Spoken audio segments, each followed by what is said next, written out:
disruptive and potentially harmful audio feedback incidents that can cause injuries, we remind all in-person participants to keep their earpieces away from all microphones at all times. When you're not using your earpiece, please place it face down on the middle of the sticker for this purpose that you will find on the table. Please consult the cards on the table for guidelines to prevent audio feedback incidents. These measures are in place so that we can protect the health and safety of all participants, including the interpreters, and conduct our business without interruption. Thank you all for your cooperation.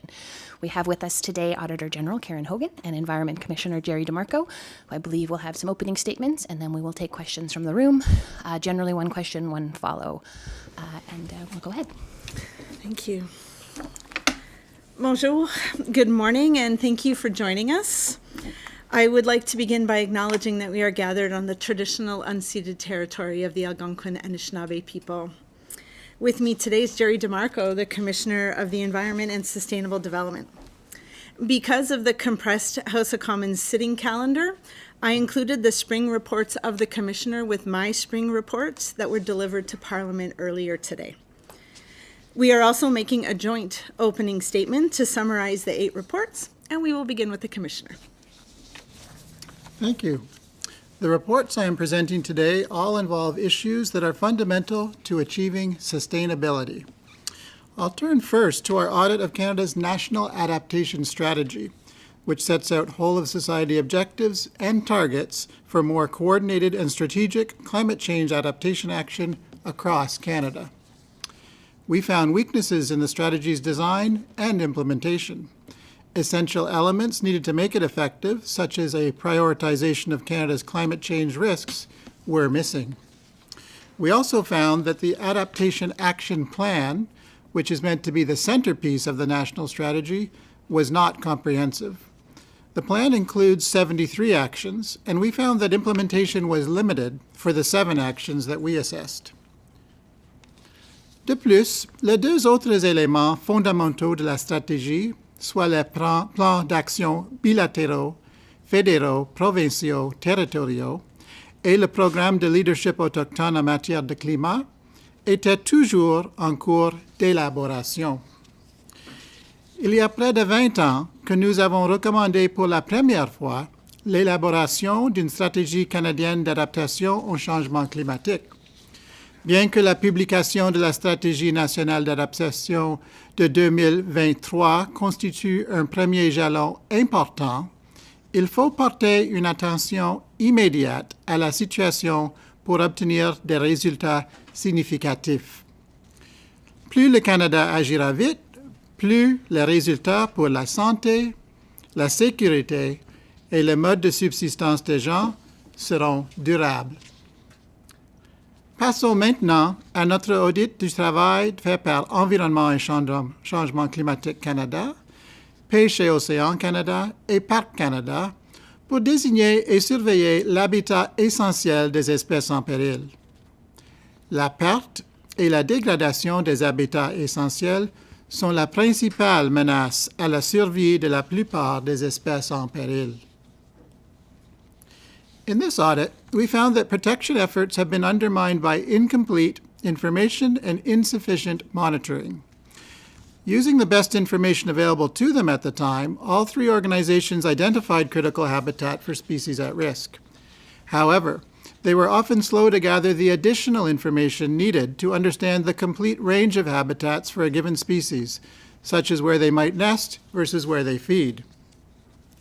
We also found that monitoring of habitat conservation efforts on federal land was limited, making it difficult to know whether actions were delivering intended results. Cet audit est le dernier d'une série qui a examiné la mise en œuvre de la loi sur les espèces en péril, depuis l'évaluation du statut des espèces à la protection de leurs habitats. Ces audits ont tous révélé que des délais et des lacunes d'information nuisaient à la protection et au rétablissement des espèces en péril. Les ministères responsables doivent recueillir davantage de données et améliorer la surveillance afin de respecter l'engagement pris par le Canada en 2022 par le biais du cadre mondial pour la biodiversité, de freiner et d'inverser la perte de biodiversité, ce qui comprend prévenir l'extinction des espèces en péril. Notre prochain audit visait à déterminer si Pêche et Océan Canada avait dirigé efficacement l'élaboration d'une approche de gestion intégrée des océans pour concilier la conservation de l'environnement et l'utilisation durable des ressources marines dans les océans Pacifique, Arctique et Atlantique. Nous avons constaté que, bien que le ministère ait collaboré avec des partenaires dans 5 zones prioritaires, les plans de gestion intégrée des océans qui ont été élaborés étaient généraux et n'avaient donné lieu à aucune action concrète. The department has also made little progress in developing marine spatial planning. This newer, internationally recognized planning process was adopted by the department in 2018. It is designed to coordinate when and where human activities should take place in the oceans. Integrated ocean planning became part of federal law nearly 3 decades ago. Canadians are still waiting for it to be implemented. In the face of climate change and competing interests, it is more important than ever that Fisheries and Oceans Canada deliver on its leadership responsibilities. My final report today looks back on more than 30 years of federal government actions on sustainable development and sets out 6 lessons to help Canada achieve better outcomes. Over the past 3 decades, Canada has set national targets and contributed to setting international targets, but has struggled to deliver on commitments. It has made the least improvement among all G7 nations in meeting the United Nations Sustainable Development Goals. Ce rapport souligne la nécessité d'une approche plus intégrée du développement durable, qui tienne compte des facteurs sociaux, économiques et environnementaux dans la prise de décision, les politiques et les programmes. Parmi les autres leçons, le rapport mentionne la nécessité pour le Canada de renforcer son leadership à l'échelle nationale et la collaboration accrue entre les principales parties prenantes, notamment avec le gouvernement et les peuples autochtones. La mise en œuvre du développement durable s'avère être un immense défi au Canada. Ce rapport présente de l'information et des analyses pour aider le Canada à améliorer sa performance en matière de développement durable et à favoriser un avenir meilleur pour les générations à venir. Ceci complète le résumé de mes 4 rapports. La vérificatrice générale va maintenant présenter les principales constatations de ces rapports. Merci, Jerry. Je vais d'abord présenter notre audit de l'inscription au titre de la loi sur les Indiens. L'inscription, en vertu de la loi sur les Indiens, donne aux personnes des Premières Nations accès à des services essentiels, comme le logement dans les réserves, l'aide financière aux études postsecondaires et les soins de santé non couverts par d'autres programmes ou régimes d'assurance. Notre audit a conclu que Services aux Autochtones Canada avait mal géré le processus d'inscription des Premières Nations. Nous avons constaté que le ministère a pris en moyenne presque 16 mois pour rendre des décisions sur les demandes d'inscription complexes, contre le 6 mois prévu par sa norme de service. Même lorsque les demandes étaient prioritaires pour les raisons comme une urgence médicale, le ministère a pris en moyenne environ 10 mois pour rendre des décisions. Indigenous Services Canada has the mandate to gradually transfer registration responsibilities to First Nations communities. To this end, it partners with community-based registration administrators and trusted source organizations that help people apply for registration. However, the audit found that funding for trusted sources was unpredictable and unstable. We also noted that the funding formula for the community-based registration administrators had remained unchanged since 1994. Registration under the Indian Act plays a central role in the recognition of First Nations people under Canadian law. It gives access to important services and benefits, but people are waiting far too long for decisions. Our next audit examined National Defence's project to replace Canada's aging CF-18 fighter jets with advanced CF-35As. We found that estimated costs of the Future Fighter Capability Project have significantly increased, and that the project faces several risks that could jeopardize the timely introduction of the new fleet.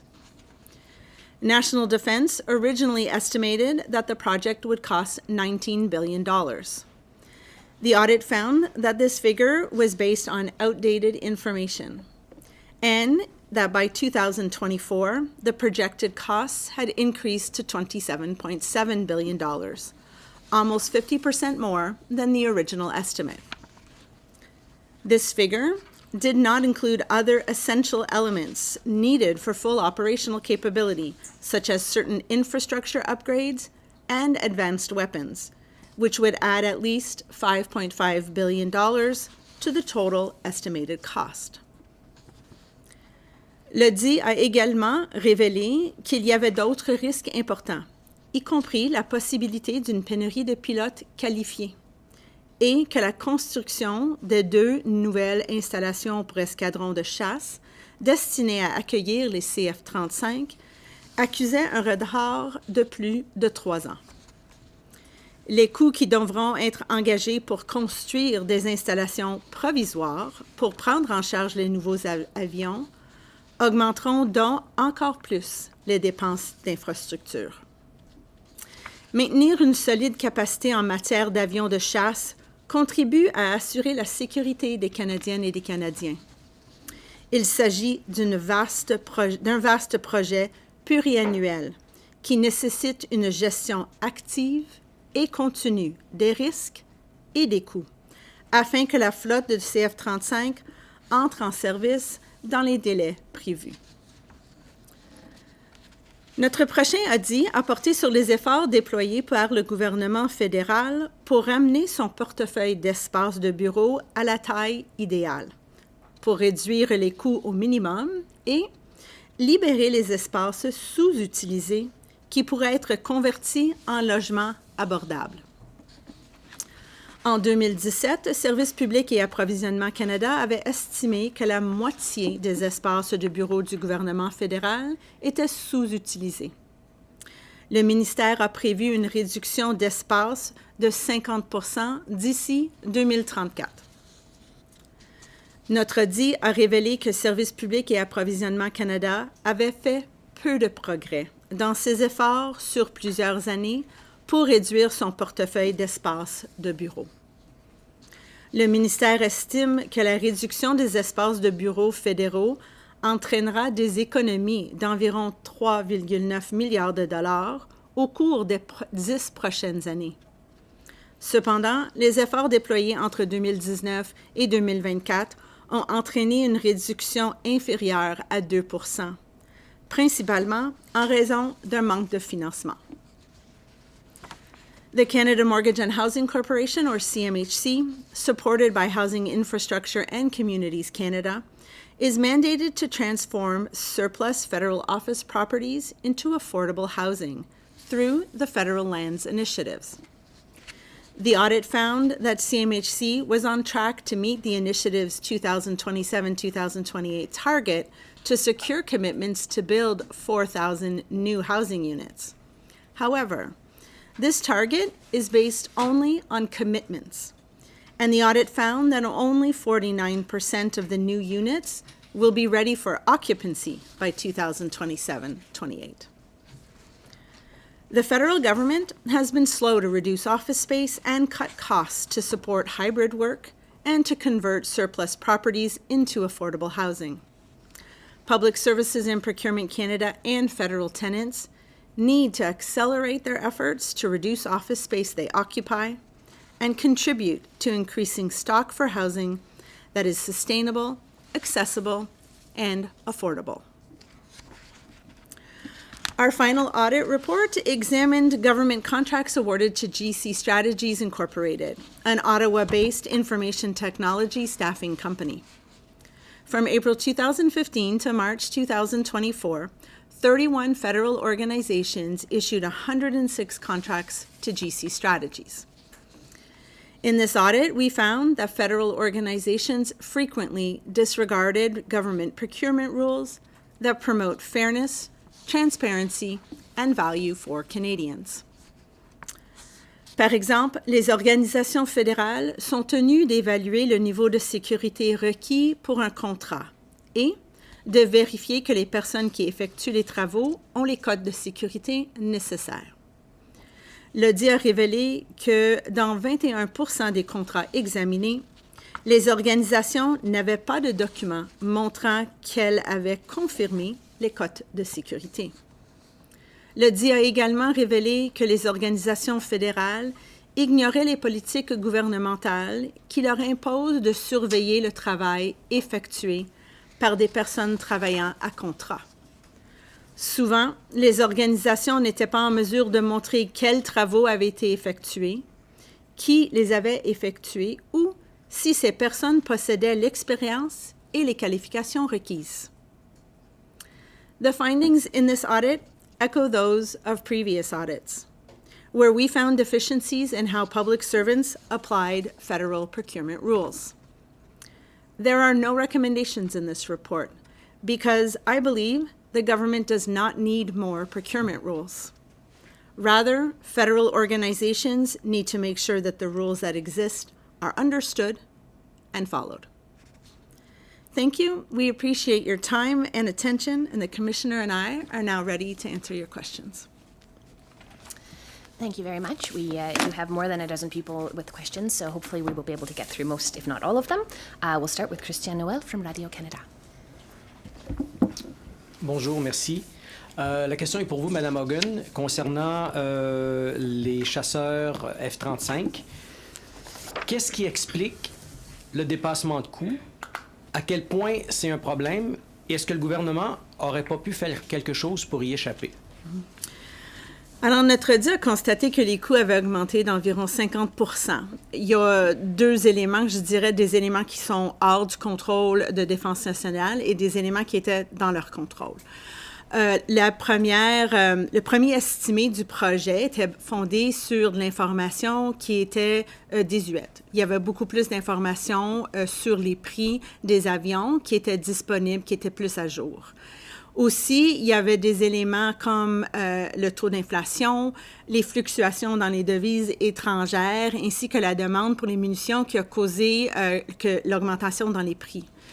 On peut aussi regarder le délai dans l'infrastructure qui va aussi augmenter les prix. Et alors, il y a des éléments qui étaient dans le contrôle du ministère, mais d'autres éléments qui étaient imprévus, qui exigent une meilleure gestion des risques et un meilleur suivi par Défense nationale. Et justement, concernant les retards, les délais dans les infrastructures et à Bagotville et à Cold Lake, quelle est la nature de ces retards et à quel point ça va retarder l'entrée en service ou pas des F-35 au pays? Alors, Défense nationale s'est vraiment pris un peu de l'avance. Il savait qu'il fallait améliorer les infrastructures à Cold Lake et à Bagotville.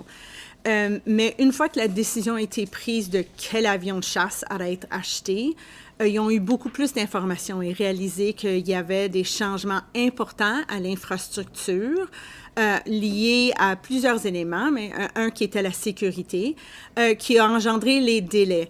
Et à cause de ces délais, qui sont presque plus que 3 ans, il y a le besoin d'avoir de l'infrastructure provisoire. Et ces coûts-là ne sont pas encore inclus dans les estimés que nous avons publiés aujourd'hui, puisque Défense nationale n'a pas encore mis un prix sur l'infrastructure provisoire, mais les coûts vont continuer à augmenter. Laura Osman, The Logic. Hi, Auditor. I wanted to ask you about GC Strategies. Did your investigation uncover any wrongdoing on the part of GC Strategies, or did these issues boil down to essentially poor contract management on the part of the government? So I think it's important to know that my mandate doesn't allow me to go look and audit GC Strategies. I can't audit private organizations. I can only look at what the public service has done. And what we found here is that public servants were not applying procurement rules that at times are very clear. This echoed findings that I had in my previous audit on ArriveCan, as well as a previous audit on professional services that focused in on McKinsey & Company. I said it back then, and I'll repeat it now. I have no reason to believe that this is unique to 2 vendors. And that's why I believe the government needs to take a step back and look at why this behavior is happening. And is it that there are just too many rules that just keep getting added on audit after audit so that folks don't understand all of the rules? Or are people trying to go around them to make the process faster? Either way, the rules are meant to support transparency and accountability, and I would expect that those basic elements are followed by public servants. Given the investigations you've done so far on McKinsey and GC strategies, do you have a sense at this point of how widespread these issues are in the public service? Well, I can only speak to those two elements, and in both cases, the vendors represented a really small percentage of what was spent on professional services contracts by the federal government. But in the McKinsey work, we had looked at 10 Crown corporations and 10 departments. In this audit, there's 31 federal organizations, including 1 Crown and departments. And we found issues in almost every contract that we looked at, which tells me that there's no reason to believe it's limited to these two. And it's time for the public service to go back to the basics in understanding procurement rules and why they should be followed. Emily Bergeron, la presse canadienne. Oui, bonjour. Ma question est pour Madame Hogan. Sur votre rapport sur les immeubles, les espaces de bureaux fédéraux, dans votre rapport, vous dites que même s'il y avait des plans qui ont commencé à être élaborés depuis 2019, c'est juste en 2024 qu'il y a vraiment eu un effort réel pour la mise en œuvre. Qu'est-ce qui explique, selon vous, que rien n'a été fait de significatif là, de 2019 à 2024?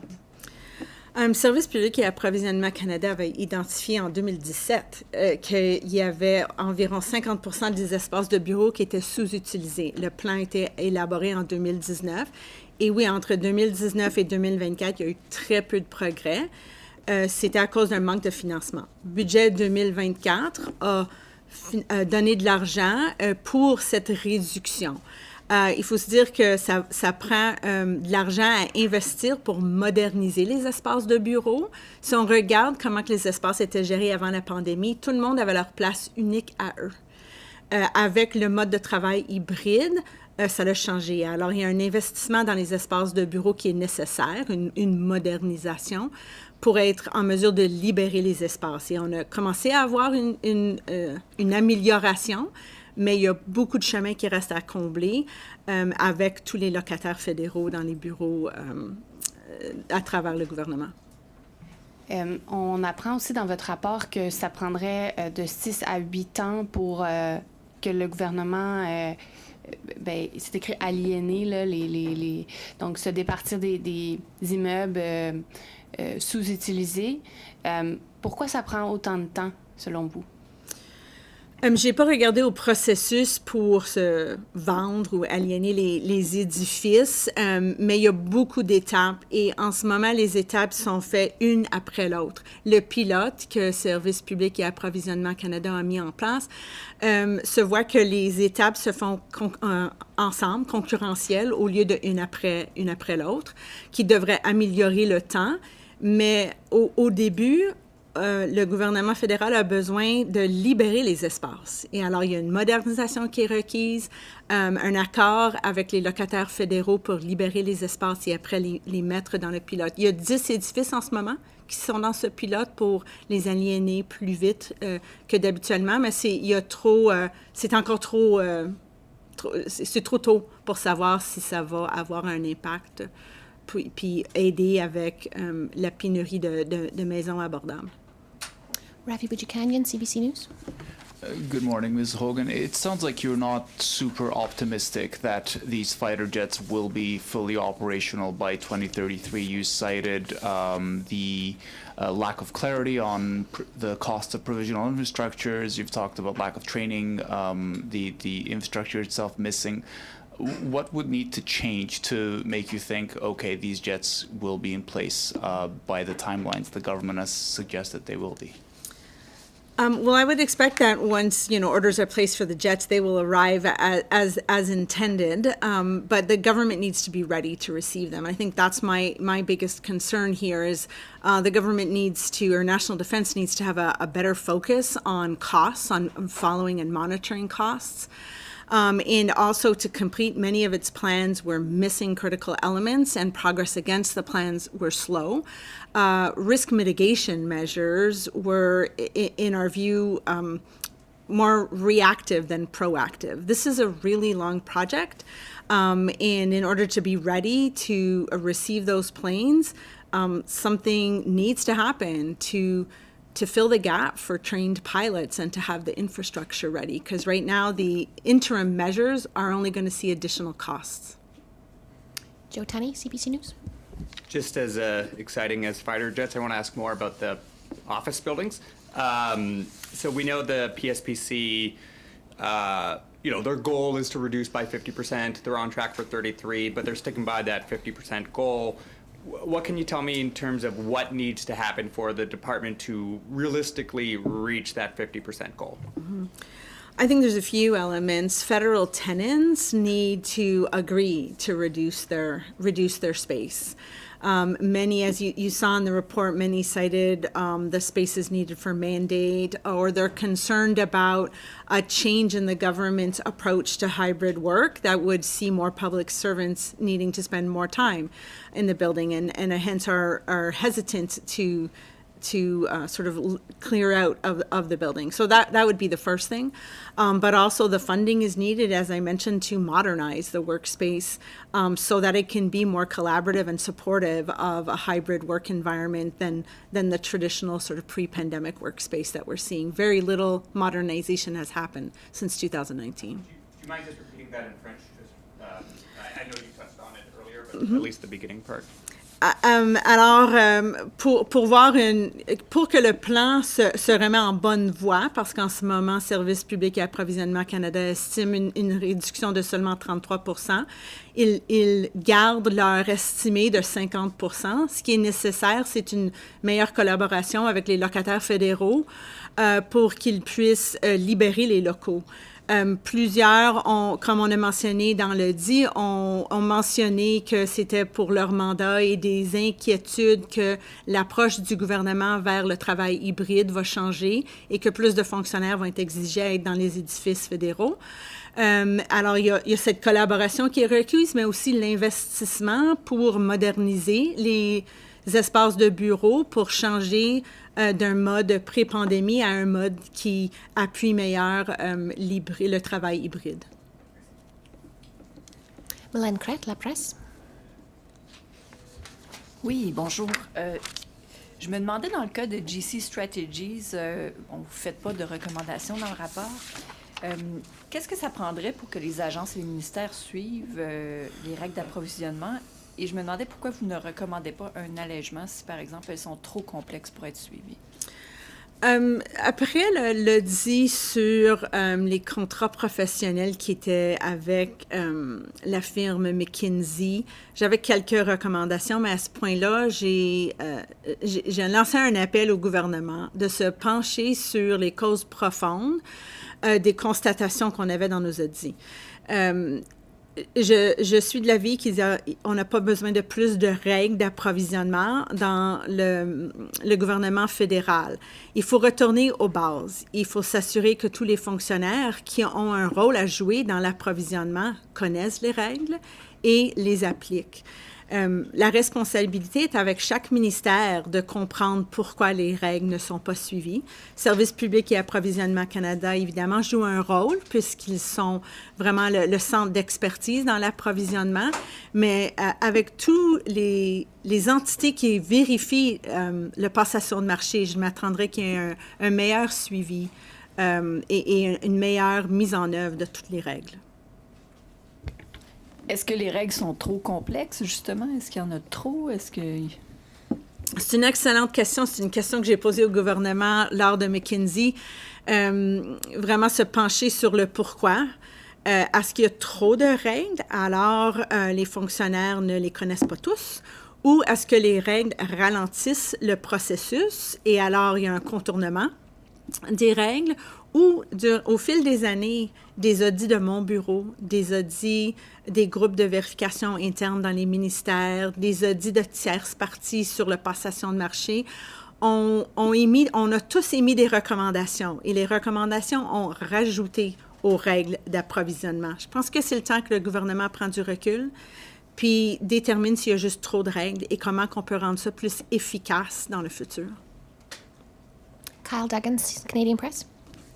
With respect to the F-35s, was there actually a way to mitigate the costs? The government says that these were all external factors that inflated the cost, the pandemic, exchange rates, and so on. I would point to two reasons why the costs increased from $19 billion to $27.7 billion. Some outside of the control of the government, inflation, foreign exchange fluctuations, and just global demand for munitions that have caused an increase in certain elements. But other elements were well within the government's control. Their original estimate of $19 billion was based on outdated information. There was more recent information available about the costs of the actual fighter jets that could have been used and factored into that. And the slowness of putting plans into action have resulted in the need for interim measures, whether it be for the housing of the infrastructure or the housing of the planes or to train. And those are well within National Defense's control as well. And with respect to office space, that report highlights concerns about the flexibility of PSPC's reduction plan, given public servants' increased presence in the office. So could you expand on this a bit and comment on how the plan might be impacted if public servants are called into the office on a more regular basis? So when the first plan was put in place by Public Service and Procurement Canada, the requirement for hybrid work was 2 and 3 days. That was then increased to 4 days for executive members of the public service and 3 days for non-executive. With that increase, Public Service and Procurement Canada confirmed that they had lost all the flexibility that they originally had in their plan. They're really dependent now on the larger departments signing on to reducing their office space. And as we found, many are hesitant to do that. I know from our office, I can tell you that we put up our hand and said, with hybrid work, we don't need the space that we have, and we have offered to reduce our workspace. And I would hope that other deputy heads would do the same in order to support the goal. Judy Trent, CTV. In regards to the GC Strategies audit report, how much does cronyism play into it, and whether or not the fact that perhaps this one company or other companies may have a preferential relationship with certain departments, and that continues upon recommendation, and I'd like to know whether or not public servants have been held accountable. They're responsible for this, and why to your knowledge, have any of the decision makers, and what level are they? That's not clear. When you put it out there and you just say public servants, we don't know exactly who is making these decisions. We know that the minister holds the ultimate responsibility, but at what level? Is it the ADM? Is it the DG? Can you just clarify that a little bit, please? So following our audit on Arrivecane, and then McKinsey was quick thereafter, when we responded to the unanimous motion in the House to go look at all the contracts issued to GC Strategies, I knew that we were going to be looking at the exact same time frame. So I believed that we would end up with very similar results, and that's what today's audit is confirming. But because of the findings in those previous audits, we wanted to see if there was a thread of a common public servant moving through departments, and why was GC Strategies being awarded these contracts, and we did not see that. What we saw here was public servants at all levels. Sometimes decision making was at the working level, other times it was higher up in the executive ranks. Just not following the basic procurement rules that are meant to show transparency, good due diligence, and value for money. In our conversations with public servants, at times they were surprised that there was a requirement to document certain things. And so I think it's important to know that the rules exist to be able to show to Canadians and parliamentarians that the public service has done their due diligence when they spend taxpayer money. And that's why they just need to go back to basics here and remind everybody of those rules. And then in regards to the F-35s, how much did the lack of political will factor into these cost overruns and delays? Well, I think the cost overruns linked to the infrastructure was the slowness of the decision on which aircraft. As I said earlier, National Defense knew that they would need to upgrade the facilities at Cold Lake and Bagotville. And in fact, they know that they have to upgrade the facilities all across the country to accommodate a new fighter jet. As soon as you're moving from the CF-18s to any other fighter jet, there is some upgrades needed. That decision, when it finally came, then additional information was made available about what was needed for the infrastructure for CF-35s. So some of it was outside of National Defense's control and some was within. I do think that it's important that Canada, decide what its Canadian Armed Forces should look like so that it could be properly equipped going forward and that decisions could be made faster, and then hopefully D&D will be able to act on the plans in a better way. Mateo Chimilaro, Ottawa Citizen. Yeah, thank you. I just want to go back to your point about how department heads or federal tenants are hesitant about reducing office space allocation. I'm just curious, what is the reason for the hesitation? Is it because they're concerned that the new federal government will have about face on the hybrid work mandates? Are they waiting for after bargaining? And on that too, can you just provide? I'm just wondering if you provide a recommendation if the government should create some kind of stability and clarity around hybrid work for the foreseeable future to achieve these aims. Well, I think the government's approach to hybrid work is pretty clear right now. The monitoring of that is left to every individual deputy head and department to monitor whether it's working. But every deputy head has to decide what space they need. And I think there's missing information. That was one of our findings about you need to have standard information. It's not just about knowing what buildings are available, but what's the daily use of those buildings so that you can right size which department should be in which building and move them around. Without that information, you're not making a well-informed decision. And so I think that's sort of the starting place. And I think the lack of that information is why you're seeing some hesitation around freeing up space just in case. We've noticed ESDC started collecting data individually on members if they're showing up to the office at work. Did you see any kind of complications or concerns that this data collection could have on the surveillance of public servants? So we actually included an exhibit in our report because we surveyed some of the tenants to see how they were monitoring compliance with the presence in the workplace. There was many different ways of monitoring, and I think that's another thing that sort of should be ironed out in the public service is how will we do this? Monitoring is done for the health and safety of public servants. You need to know who's in the building and who's not in the building, but it's all done in an anonymous way. So it is really up to each department how they're going to use it, but the data we received was all, not attributable to any public servant. We just had figures, and that's the data that's typically being used to make decisions. So Faldach, Global. Hi, was there a sense of a number of how many fighter jet pilots and technicians will be needed to be trained now to meet the full operational capability targets? Mm-hmm. So the contents of the plan is in protected information, and I can't share all of those details with you, but what I can tell you is National Defense's current plan estimates that they will not have enough trained pilots by the time all of the CF-35s arrive in Canada. And so something needs to be done now in order to change the course of that plan. When it comes to GC strategies, you didn't really have a recommendation other than for public servants to follow the rules. Why not recommend something with more teeth or penalties for public servants to follow the rules when it comes to this stuff?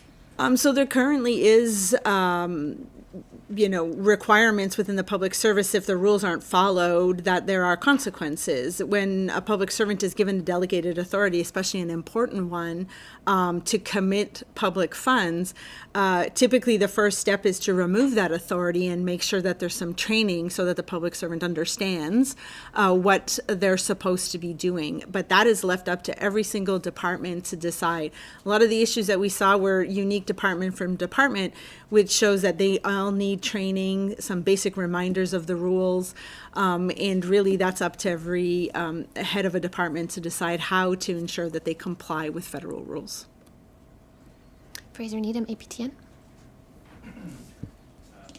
For Ms. Hogan, on the Indian Act registration, note that the applications have gone up significantly in the past few years. And it looks like some funding has gone up to process for Indigenous Service Canada, but is it a lack of funding to process these? There has been that complaint in the past, or is it they're just not using their resources efficiently? So with the recent amendments to the Indian Act, there has been an increase in applications. In fact, over the period that we looked at, there was 140,000 decisions that were made under the, registration decisions made under the Act. So I think there's many things at cause here. Some would be resources and the need for more resources, but really efficiencies in the process. Taking 16 months to make a decision is a long time for someone to be waiting to find out if they can access benefits that they have the right to under Canadian law. And I think many would ask themselves, if the Canadian Public Service can process an important document like a passport in a timely way, why can't they make a decision under the Registration Act in a timelier way? And that's why we issued recommendations to really find some efficiencies in the process. When it comes to First Nations or tribal councils processing applications, the report does note that they are underfunded, and it hasn't been, it's year by year, and there's problems there. But were you able to find whether those, were they working well in terms of processing when they had proper funds, or they do they have a system set up that actually processes well? So the community-based registration administrators, as well as the trusted sources, do not make decisions. They are only there to support individuals in filling out the applications for registration, and in some cases provide up-to-date information if there's been births or marriages in communities.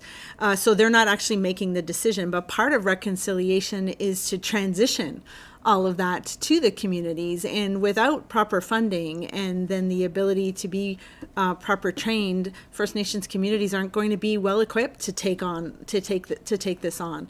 So I think there's a lot of work that needs to be done there, not just about increasing the funding to these partners, but to also make sure that training and capacity is created before things are transitioned over.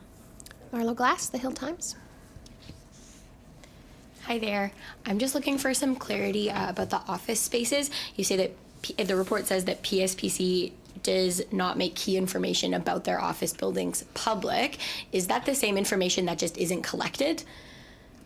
Well, some of it is information that's not collected in a comprehensive way, but other information like what buildings are available for sale, how much they were sold for, some information around daily use. So they have some of it. It's just it's in different formats and incomplete. So I think it's a bit of both buckets, but we pointed to, other countries that actually do a really good job at talking about office space and daily use. So to manage your office space, you don't just need to know what space you have available, but you need to know the daily usage of it so that you can optimize where you put the resources, right? Why was that information not included in the report, like their portfolio and daily office use and things like that?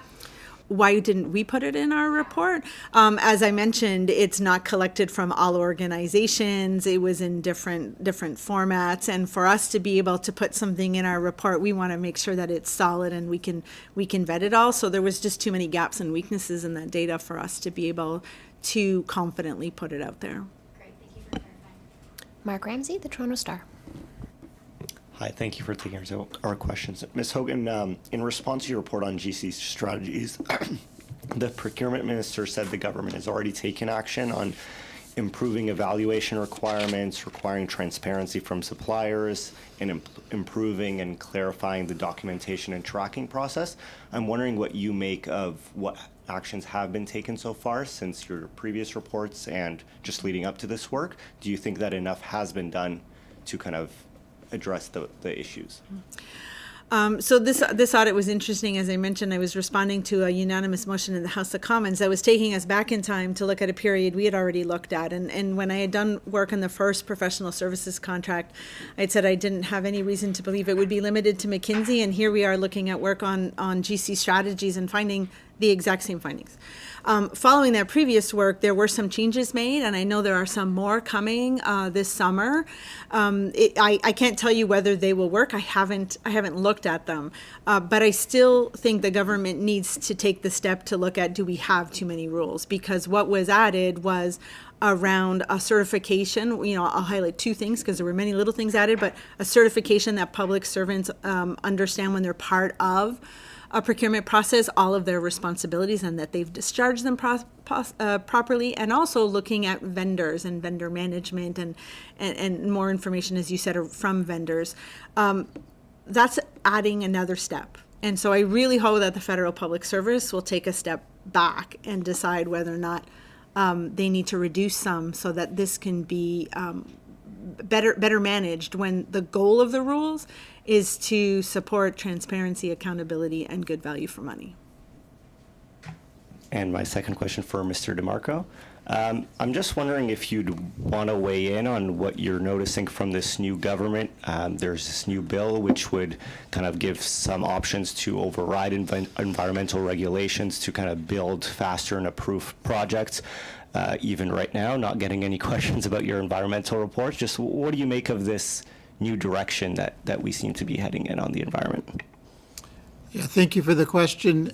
Our report on oceans management, our report on critical habitat, and last fall's report on critical minerals all emphasize the need to have a good baseline of environmental information and information on Indigenous communities and their use of the land to inform better decisions. So if decisions are going to be made more rapidly now around new projects, all the more important that this groundwork and studies are done to know where the environmental constraints are, so that these decisions aren't a case of haste makes waste, but they're actually made with a full information basis. In today's examples, where something should be permitted or not permitted in the oceans, or where there's critical habitat to be avoided, or in last fall's report, where there may be important peatlands to avoid, and so on, in citing critical minerals developments. So I do have some concerns that they haven't been doing enough to have that base of environmental information to be sure that decisions will be made in an informed way. But by following the recommendations in our reports, they have the opportunity to have a better information base to make decisions. Anne-Louise Michel, Radio-Canada. Bonjour. Dans le rapport sur l'utilisation actuelle et future des bureaux fédéraux, plusieurs recommandations ont été formulées. Je me demandais si parmi ces recommandations, il y en a une qui est peut-être plus importante, plus urgente, pour que le gouvernement puisse atteindre son objectif de réduction des espaces de bureaux. Je pense que le rapport inclut vraiment deux volets, l'utilisation des espaces de bureaux, mais aussi les convertir dans des logements abordables. Et dans les deux, je pense que l'élément important, c'est d'avoir de l'information pour être en mesure d'informer des bonnes décisions.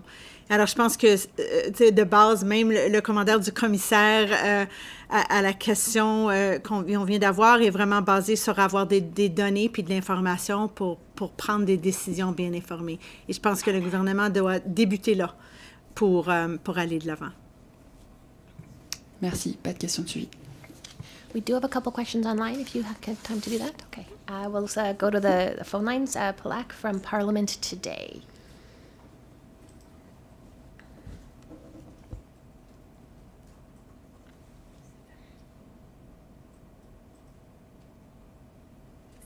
Hi, sorry about that. Ms. Hogan, around your F-35 report, the minister, talked about these kind of external factors that affected the cost estimate jumping. But you've talked about in the past how major events like COVID shouldn't really be used as an excuse for the government dropping the ball, we can say. Do you feel like that's happening again here in this audit? Well, I acknowledge that inflation throughout the pandemic and post-pandemic has increased, and the cost of goods has gone up as well. I think that's just normal across all goods, and it doesn't surprise me that it would be linked to military procurement. But that's just one element of why the costs have increased in this project. The other element is that the information started with outdated information when more up-to-date cost estimates were available. But then also the slow monitoring and really reactive risk management practices that are seeing infrastructure and pilot shortages continuing to be there. So I think there's some elements that you could blame on, the pandemic and just the economy changing, but other elements that were well within National Defense's control to keep a better eye on. And that's why we recommended that a more intense focus on budgets and risk management was needed. And the deal itself is under review by the government. So based off your audit, what is one lesson you wish the government takes out of this as it does that review? I'm sorry, I can't comment on the review, but I hope that the government will see that the issue we identified back in 2018 when we looked at the CF-18s continues to exist today. The shortage of qualified, trained, skilled pilots is important. You can have all of your fighter jets here, but you need pilots. And so they really do need to take some action on that plan in order to make sure that they fix that really critical, important gap. Eric Pierre Champagne, La Presse.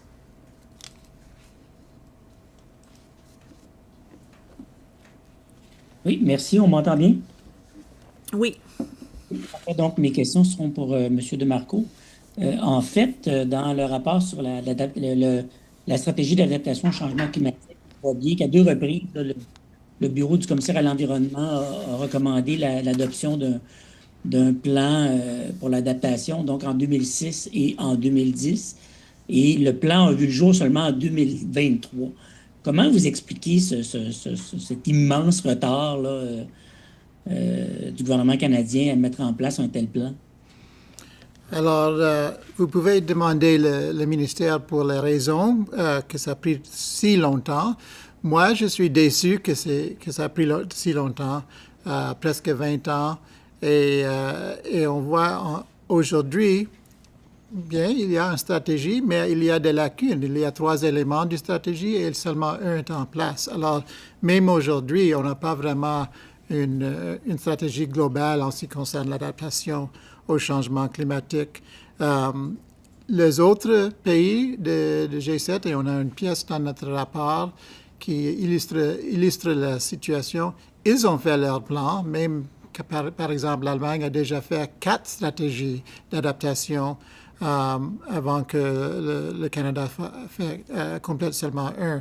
Alors, je suis déçu que ça a pris longtemps et que la stratégie qui a été publiée a des lacunes très significatives. Okay. Ma deuxième question porte sur le rapport sur les espèces en péril. Encore là, l'établissement en fait, les plans de rétablissement, on voit qu'il y a un énorme retard. Parfois même, ça va jusqu'à une quinzaine d'années. Là. C'est un problème qui est systématique, là, que vous avez déjà constaté par le passé. Encore là, comment expliquer qu'il y a autant de retard dans l'établissement en fait, la mise en place des plans de rétablissement, là, parce que c'est ça qui est la clé pour les espèces menacées. Donc, pourquoi autant de retard? Oui, alors c'est une question de priorité. C'est possible de compléter des études si on a la volonté de le faire.